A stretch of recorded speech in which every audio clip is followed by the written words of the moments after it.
Today and yesterday, we've heard a lot about innovation, inclusion, and of course, higher education. I will begin by simply stating, I hated school. I hated it. It wasn't just me being difficult. Sure. Was I a little precocious? Yes. Was I a little impatient? Yes. Did I have a lot of questions? Yes. And sometimes those questions were a bit of a nuisance to my professors. So school was a place where I found myself wrestling with how are ideas developed, made bigger, amplified, and engaged to allow for growth.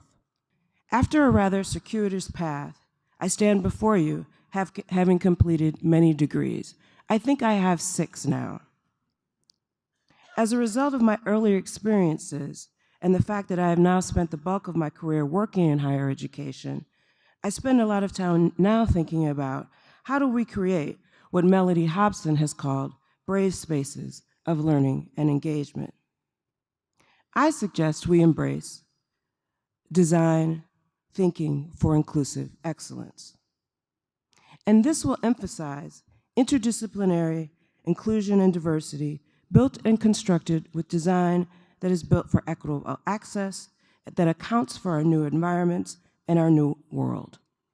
I am referring to something that later I will just simply say IDBE.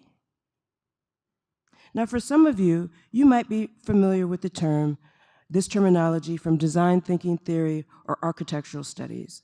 But today I would like you to imagine with me an IDBE built for a new generation of leaders, a type of design thinking that works in partnership with inclusion, diversity, belonging, and equity theories, scholarship, and action. A site where interdisciplinary innovation is built up and where new ideas, new people are brought together to construct these ideas. But before we delve a little more deeply, let me circle back to where I began. How does a girl or a woman like me get to Harvard or NYU? Remember, I hated school. Yes, of course, in graduate school, I put in the long hours and worked hard, but so do many people. But in case you missed it, that's not where I began. I didn't dislike the people, but I didn't like the rigidity of the systems. I would learn later that I was born too early. I was born at least 1 or 2 generations too early. Yes, that's right, I'm a millennial. I'm a Generation Z. I'm a AA. That's what I'm calling them now, and we'll come back to that in a moment. All I can say is that they're 11 years old and 7, and they're giving speeches. They're double packed, they're double ready, they're here, and they are taking us on. Now, I was not giving speeches when I was 11 years old. I was not turning back in time, but I did have a lot of questions about new jobs and what those would look like. And I now have a job where I focus on design thinking, and I have a job that the title is so long that sometimes people can't even remember what the title of my job is. Again, it was Senior Vice President for Global Innovation, Diversity, Belonging, and Innovation. These terms did not exist 10 years ago. The title did not exist 10 years ago. Now, I'm not going to bog you down with all the definitions and details, etc. But what I will say is that if we're thinking about diversity, inclusion, belonging, and equity, as my colleague and dear friend Verna Myers has said, diversity is the degree to which there's demography. So that's the people at the dance. I went to single-sex schools. The boys stood on one side of the room, the girls on the other. We never talked to each other. Inclusion is actually when you actually dance together, as Verna Myers says. And then my addition is belonging is part of that constitutional foundation. It's actually when you contribute to the playlist and you actually hear music that you'd like. And equity is actually then the fair distribution of that music.